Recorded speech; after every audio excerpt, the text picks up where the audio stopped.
we did our first HYROX race in the mixed doubles division. And in today's video, we're breaking down everything, how it went, and what we learned. So let's talk about fuel. Because you guys know that I'm super passionate about nutrition, what we did before the race was slightly increase our carbohydrates just a little bit. So we had delicious sushi the night before. We are one day out from our first HYROX. Long time coming. I feel like I've been training for this forever, and I'm really excited. I'm nervous, mostly excited, but honestly, I can't tell the difference. How are you feeling? I'm pretty good. The only thing I'm nervous about is whether or not my hips and calves and things are going to hold up if my body doesn't fall apart tomorrow. But tell him why. What did you do last week? Well, I turned 40. No. We're not using the age thing as an excuse. And also, I had a competition last weekend. Against my advice, because I was like, you need to be fresh for HYROX. But he was like, I'm going to be fresh. And look at him now. So hopefully he'll be fresh by tomorrow because he's been doing cold and hot situation. So, right? Yeah. Welcome, ladies and gentlemen, the HYROX World Championship of Fitness Racing in Nice 2024. The race is on. HYROX is a sport for the clinically insane. There's hammers and nails. And then the morning of, I kept it super consistent. We made some sourdough toast with seitan, something that we both often eat, and we know that digests really well for us. Since we had plenty of time before the race, I wasn't worried about including fats, but normally if I work out shortly after breakfast, I like to keep fats low for carb and protein to be absorbed more quickly, giving you quick energy for training. I also had a veg protein frappuccino and a full packet of Element electrolytes. All right, so I packed some snacks. Here I have 2 Go gels and some fruit rolls. The fruit rolls I'm planning on having right before the race. The Go gel, George and I are gonna bring one each and have it midway. And I packed a few things in my BuffBunny collection backpack. I have an extra change of clothes, a little sweatshirt in case I get cold, booty bands for my warm-up, and toiletries, so I can smell good, afterwards. And what else? I'm bringing my Puma shoes. These are the new Deviate from Puma. And a BuffBunny collection fit. This is pretty much almost exactly what I wore for the half because I love how these shorts just don't move. And they're one of my favorites. So these are the Form Seamless shorts. And then this is the Airbrush Laser Bra. Has little laser details, which is kind of cool. And the socks that I got for both George and I to be matching. So we showed up to the venue super early because our friends were competing. And it was impressive. Right from the start, there was no lines, nothing. Even though it was a sold-out event, we just breezed right through the check-in process, and they had everything just so well organized that it was pretty awesome. And the cool thing about doing that is that it allows us to really study the course. We were kind of nervous because every single course in HYROX can be different. There could be 1 to 3 laps, and the order of the events can change event to event. So it was cool to watch our friends and just get into the mindset of like, okay, from station 1 to station 2 and so on and so on. And we were able to get in there and cheer them on right then and there because you can get pretty close to them. It was really cool.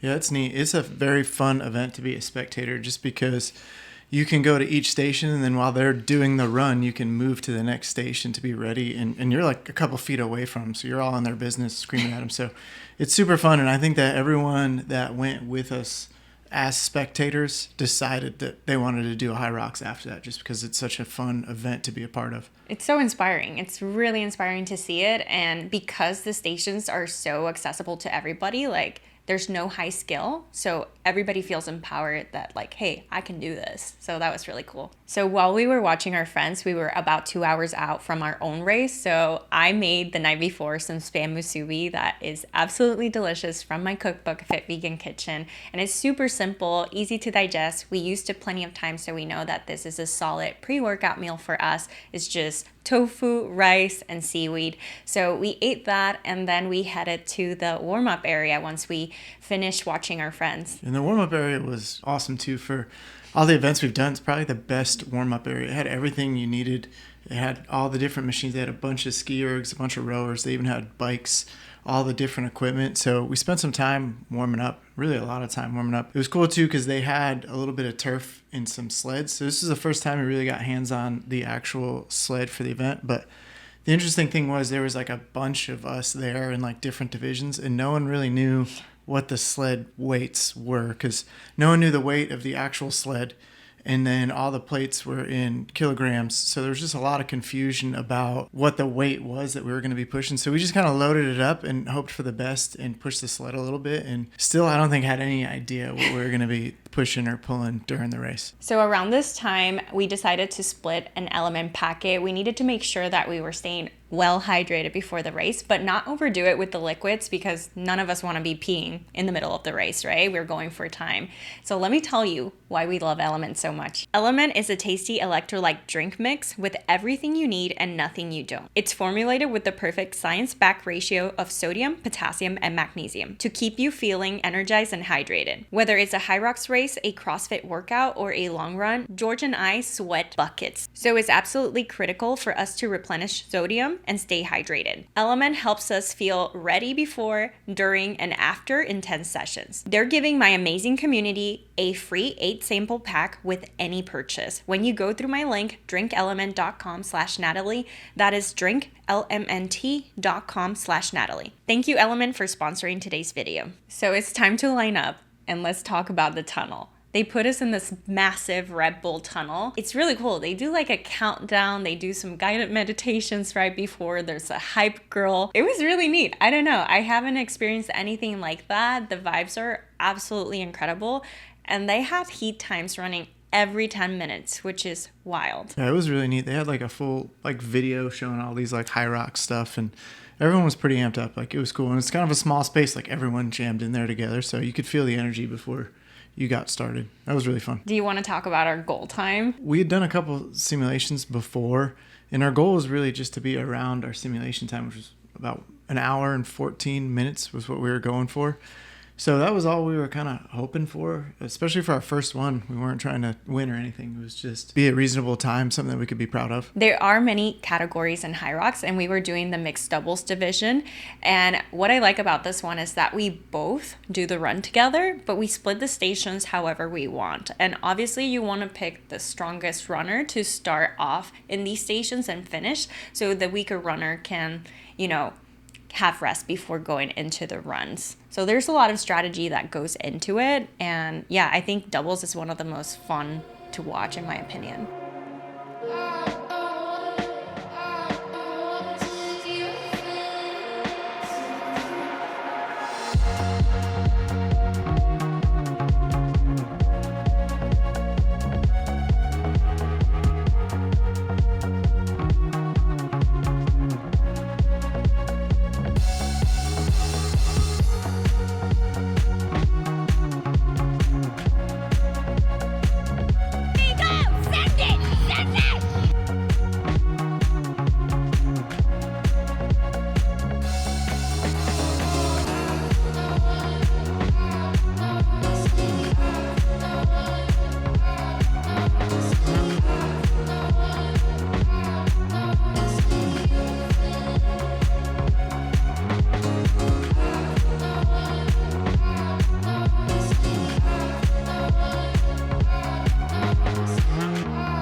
So now we'll go through each part of the race. So it started with the run.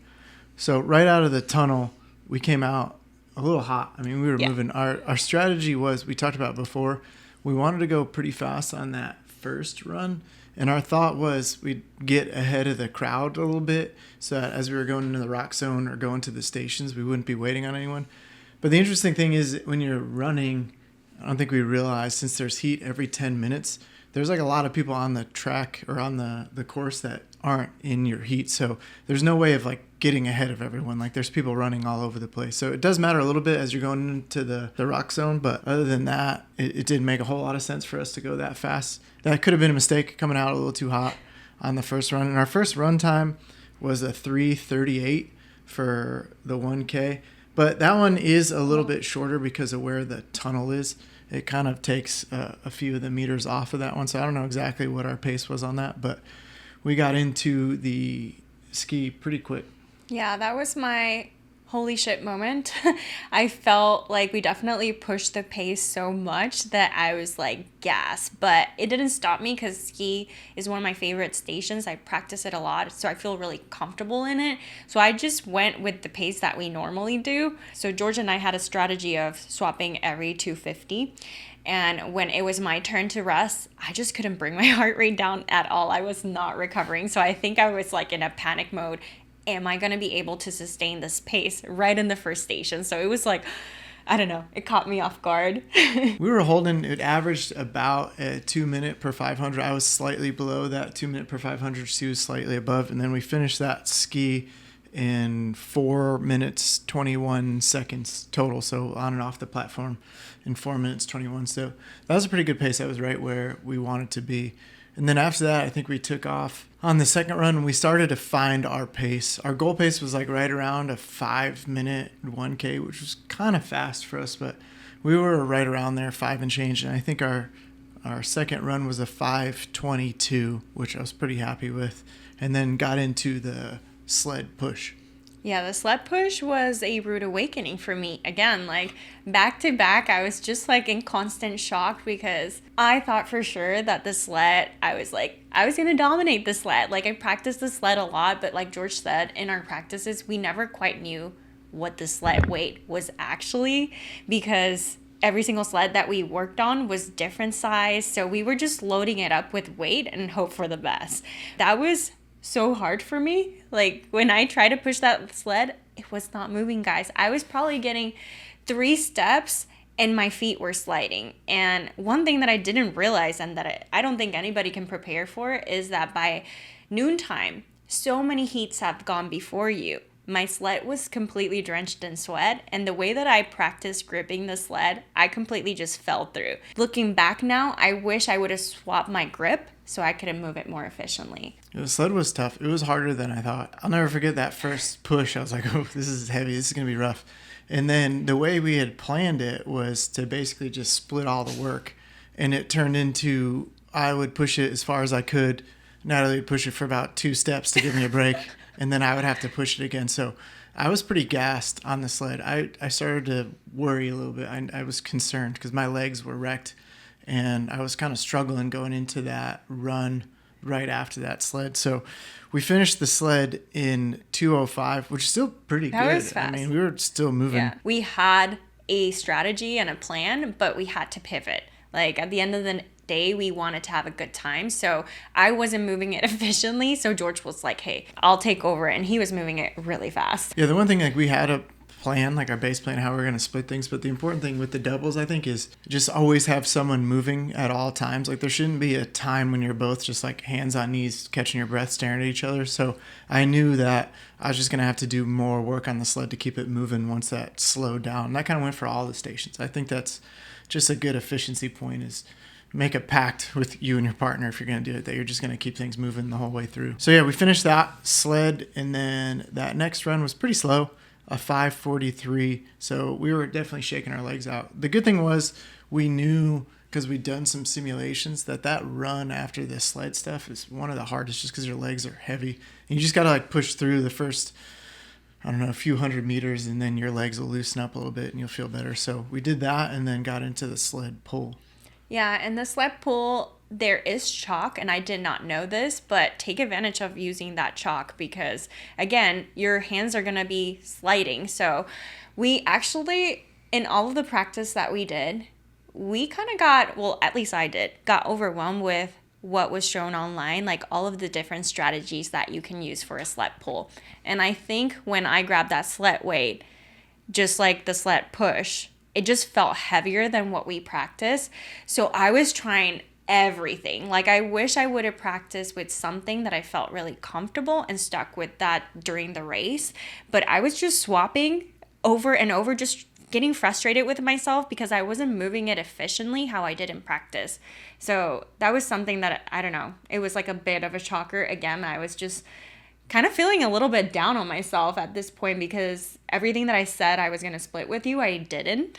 And I was like, shit. In the practice, the weights were light enough that I could just kind of stand square and just pull it, and I didn't have to worry about it. But then when I get to the actual sled weight in the event, that was hard. Like, it was a little bit too heavy to be doing that. And I hadn't really practiced the other techniques of like pulling and walking a little bit. So I tried that for a little while and was just like, felt like I was tripping over the rope. I felt like it wasn't efficient. So then I just kind of ripped it. I think I just started like really pulling on it, and we were able to get it done. But again, it didn't end up being quite an even split, and I was having to do a little bit more of that. And so I was hurting after that pretty bad. And so we finished that sled pull was 3:59, and then we took off on a run again, and that was a 5:43, so one of our slower runs. And I remember telling Natalie on the run, I was like, I'm hurting here. Like, this is back. I need you to be able to start splitting everything halfway or I'm going to crash. And I knew I was at like red line. I knew I'd be able to like come back. I didn't do enough damage that I was like done for the race, but I knew I needed things to kind of find our pace and start splitting things, or I wasn't going to survive it at that point. And I think that's the good thing about practicing with your partner is that you get to know how your partner reacts to certain situations. And I know that George is not the type of person to A, complain, or B, tell me, hey, I'm about to redline. So when I heard that, I was like, okay, noted. I was like, tell me what to do and I'll go for full force on the next one. So yeah, I took that one pretty seriously and it got me out of my funk. I was like, hey, we have the whole race, so let's just keep pushing and give it our best. So we did that run and then came into the next thing was the burpee broad jump, pretty much as planned. Yeah, I think we were able to split it mostly 50-50, which I was really happy about. And I just told myself, hey, you got to make sure that you are grabbing more of this. So I did the majority of the first length. And I was really happy with how I did it, because if you guys have been following this journey, you know that I was dreading the burpee broad jumps. It was like my least favorite station because I personally can't recover efficiently from this one. It skyrockets my heart rate. And, once it's too high, it's really hard to bring it back down. So what I told myself is just stay moving, even if it's slow. And instead of doing the jump in, I did the step, which is a trick that I learned from the pros, watching the pros constantly on the majors. They all go a step versus the jump. Now, if you're efficient like George, he loves doing the jump into it because they don't really mess him up. But what I did is did that first length, and then there's a little wraparound area where you kind of get to walk and then go into the rest, and then he picked that up and didn't stop. Yeah, it was not bad. I don't mind burpees. Yeah. I mean, doing them with the state that my legs were in and throwing the jump in there made it a little hard, but I've always liked burpees, so I think we got into it. And then that was the point, too, where kind of turned that corner. All of our friends were, like, right there screaming at us, and right exactly where I needed them, because I started to struggle a little bit. And when I saw them and they were all cheering for me, it made it easy to keep going. I didn't want to let them down. So we kind of sprinted through the last bit of burpees, and I think we moved pretty well on that. I was happy with that. And then at that point, too, I started to feel like I had sufficient rest, that I was coming back to life at that point. And the burpee broad jump was 2 minutes, 26 seconds. Which is really good. Pretty happy with that. We got 42nd place on the burpee broad jump, so we were pretty quick on those. Yeah. And then going back into that next run was a 5:37 run, which was pretty much average with our other ones. That was the same thing. The run number 3 was 5:37, so we were getting back on our pace. And then after that came into the 1K row. Yeah, and I felt really good about our rowing. We row fast, efficient, and when we were running into the row, we looked really strong. I was looking at the footage and we were just going for it. We didn't look like we were, dragging ass or anything like that. And we did the same thing as the skier where we were trying to split the 250. And I was so happy with my pace. Again, like I felt like I needed to make sure that I pick up my weight in all of these stations moving forward. So I was really happy with how we did on the row, and you crushed it. And this is the time where while I was rowing, George was fueling up. I would say this was around the halfway point for us and the time that we were going for. So it was key to fuel up. Like you could feel it, guys. You could just feel your energy just plummeting. So catching it before is super important. So yeah, when he got on, then I started getting my goo, and that was really, really helpful. It like brought me back to life immediately. I was surprised too on the row. I think I was pulling like a 137, 138 per 500, which is like, that's like my sprint pace. And it didn't seem that hard. So I was feeling pretty good there on the row. And we moved pretty well, pretty efficient on that, and split it up well. And that was the 1K row took us 4:17. So not bad there. I was happy with that pace. So then we had the farmer's carry. And when we got into that station, there wasn't a judge right in front of the weights. There was one like where the actual station is. So we were looking around and freaking out because all the weights are in kilograms. And George and I were like, what do we do? Like, which weight do we pick? Like, I don't know. So we decided to pick the middle one, which is exactly what we needed to do because there's open weights for women, which is the lighter weight. And then there's pro women, mixed doubles, and open men is the middle weight. And then the left weight is the pro men's. So that kind of made it easier. Like, I don't know how that came in through my head. And I was like, okay, let's just grab the middle one. So we grabbed the middle ones and George just took off in a run and super efficient. And that one we had to do 2 whole laps, which was a bit confusing, but luckily the judge was like, wrap it around again. And what did you do? You did 1 full lap and then you were like, I need a break. And I did 1 whole length of the second lap. And I moved it really efficiently. I was really happy. It went better than in practice because in practice, I was not moving that weight efficiently. I was kind of doing like a fast walk. So I was really happy about it. Yeah, I like that station. I think it was one of the easier ones. And my whole thought was the faster I moved and like ran with it, the less time I'd have to carry those weights. The tough thing about that station is you just don't get a break from running. You're picking up the weight and then just running with weight. And while your partner's going, you're having to run with him. So it's really like still just a lot more running, whereas like the other stations you got to like just stand there while your partner's going and stuff like that. So that made it a little bit tough, but other than that, yeah, just pick up the weight and try and run as fast as you can. We took off and we went on another run, and that one was 5 minutes 48 seconds. So one of our slower runs, but I think that we were kind of starting to get a little bit tired at that point and getting towards the end of this thing. So after that, we went into lunges. Yeah, the lunges went just as planned. I was really happy with my performance with the lunges, and it's 40 pounds. I'm a good lunger. Like, I do them very heavy, and I think that helped a lot because my strength background, I was just able to move them efficiently. Even with tired legs, I was just focusing on just move and don't stop, and kind of like the farmer's carry, the more time under tension, the harder it is. So you have to be very efficient. So the faster you go, the better it is. But it's important to, hit depth and make sure that that knee touches the ground. So I was making sure that I was doing that every single time and full extension at the top. And I did a full length. And then I had George do a little bit of the second length just to give me a bit of a break. And then I grabbed it and finished. I was like, I'm going to finish. Give him the rest that he needs because I know that wall balls are coming and he can do them so efficiently, unbroken. So that was like our strategy with that. I was like, there's only one more run left. Like, we can leave the tank empty here. Like, this is where you really push.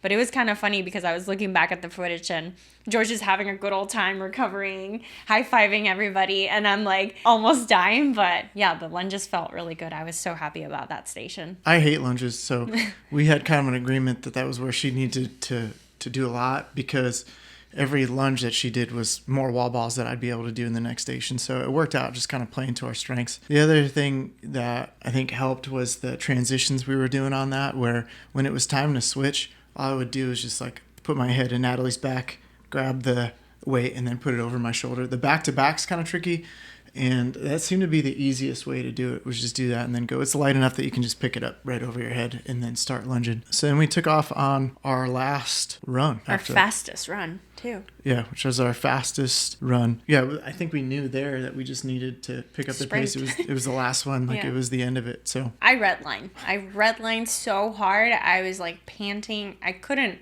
catch my breath. Like, my heart rate was above 190s at this point, and it has been sustaining there for a while, so I knew I didn't have much in me. Yeah, it was a tough run. Yeah. I just knew, I kind of had an idea of where we were at and knew that we had to move to be able to get close to our goal time, and like that was the time to push and to just put the gas pedal down to finish that thing. So, and then the wall balls were great. I picked it up and went straight in 50. It was nice for whatever reason. It seemed lighter than what we'd practiced with. And then the target seemed lower. Even though it's supposedly the same height as a CrossFit target, it seemed lower. The only challenging part with it, though, is that they have like a little sensor in the middle with like an X. And if you missed that sensor at all, it would be a no rep. So like for the first couple, I think I was throwing it a little higher than what I was used to and getting it above the sensor. And then you have to like really hit that sensor for those reps to count. Otherwise, you're going to be doing wall balls for no reason. So had a couple no reps just missing the sensor. My goal was to do as many as I could on broken. So I did 25 on broken just because those few last reps were just not moving as efficient. And I knew I looked at him, he gave me like the green light, like I'm rested, I'll take over from here. And I thought we were going to split those last 25s, but he went all out. Like he finished them and then we sprinted to the finish line. At that point, you feel like so accomplished and you're like, man, I did that. And we wanted to make sure that we were under. He like grabbed me by the hand and we just sprinted. And it was so cool. It was so cool. Once you pass that finish line, there's like a photographer there, there's a DJ, the vibes, the music is loud, and then you see your number right there, your names with your time, and we got 1:15. And initially I was like, shoot, like we got 1 minute less. But then immediately I snapped myself out of it and I was like, you know what, I'm really proud of our efforts and what we did, and I was excited. And one thing that we didn't take in consideration was the rock zone. Do you want to talk about that? When we practiced this and did the simulation and all that, the way we had it set up was we had like the sled, the kettlebell, the like everything we were using, like the start for the burpee broad jumps was all in the same place, which was the start for the 1K run. So we'd finish the 1K run and then just like pick up the kettlebells or whatever it was. And when you go to do the actual event, you would come in, and after you do your 2 laps, you come into this arch, and then, for example, on the first one to get to the ski, you take a right, or we took a right, and it was at least like 100 yards, maybe 150 yards, 150 meters to get to the ski. So you do that, say 150 meters there, 150 meters back, that's an extra 300 meters, and then, so over the course of all the stations, we ended up running, I think it was like an extra 800 meters or so. So that's a 4-minute difference right there if you're running an extra 800 meters. So we didn't really account for that. And that was a big portion of our time. It'll actually show you in here how much time is in the rock zone. You can see it on your analysis. So for us, we were in there for 6 minutes and 58 seconds. So that means that we did our race 6 minutes and 58 seconds faster. So Right. that was pretty epic. Like that's a huge PR. So when I realized that, I was like, oh my gosh, that's amazing. And one thing to note is that rock zone, a lot of people walk it and they don't realize how much time accumulates. So we were making sure that we were running in and out of that rock zone. Could get a little bit tricky because the order number is different. So yeah, it was like making sure that we had a plan and we were constantly communicating the whole time. But yeah, in that rock zone, I think that it's just so important. Doing CrossFit, like that transition time really counts. So if you're going to walk all that would add so much time to your thing. So being able to run to a pace and just run right to the start, run right to the row, do that, like cut out that transition time, I think was so important to be able to do that. And yeah, I was happy with how we finished. It was way more effort than the practice for me. Like in the practice, I kind of like jogged a little bit and then we split the stations and it was okay. But like this felt way harder. like full effort for It was sure. way harder. I thought it was very difficult, very challenging. And so I got a lot out of that by really pushing ourselves, I think. So we want to share a few key takeaways from the race. And the first one being that HYROX is an endurance sport. So you need to have a big aerobic engine. And it's super important to train the runs. I cannot stress the running enough. And I feel like I underestimated how much of it I needed to do for my training. And as a newbie runner, obviously I have to slowly increase that running volume over time. And you've been doing it for a while. So you were definitely the stronger runner of our group and you're more efficient at it. But I was only running 2 to 3 times per week. And looking back at my training, I definitely needed to do more. But at that time, because I'm also juggling CrossFit, it's finding that right balance between adding the running volume and doing my regular training, right? So definitely looking back, increasing my running volume would have been a great thing to do. Yeah, if you look at the time component, the run total was 42 minutes plus the rock zone, which was kind of running, which is 6 minutes and 58 seconds. So almost 50 minutes of this event was running. So it's the majority is running.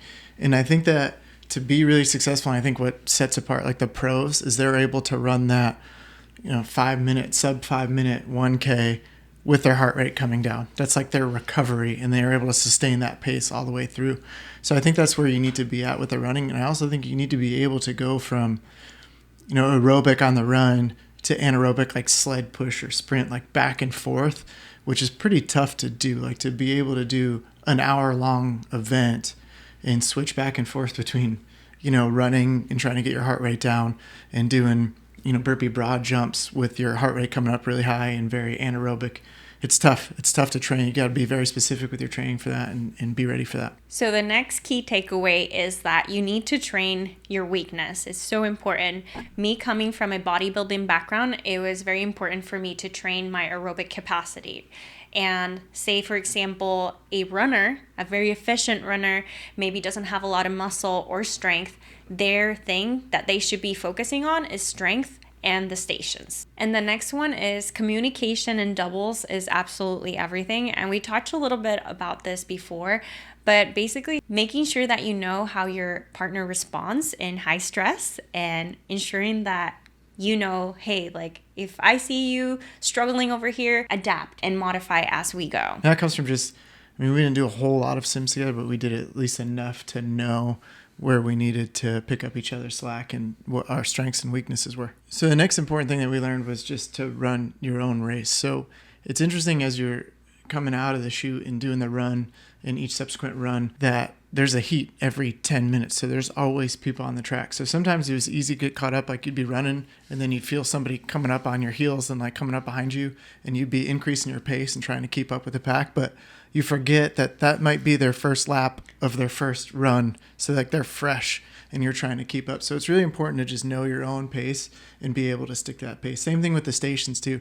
If all you've got that person in front of you and you're trying to pass them and do all that, it's easy to try and do that, but it could kind of bear you towards the end of it. And you've got people that started 30 minutes after you, 40 minutes after you. They're all out on the same course as you. So just keep in mind, listen to your own body and know what your strengths and weaknesses are and be able to push where you can push, but don't let it become a competition with the other people that aren't even running the same race as you. And our last takeaway is do your homework, study, because every single race course is different.